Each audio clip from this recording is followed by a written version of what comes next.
భార్య మాయ బిడ్డలు మాయ జగము మాయ నీవు మాయ భార్య మాయ బిడ్డలు మాయ జగము మాయ నీవు మాయ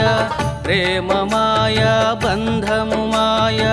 వృత్తి మాయ బాధ్యత మాయ సుఖము సుఖము అంటావు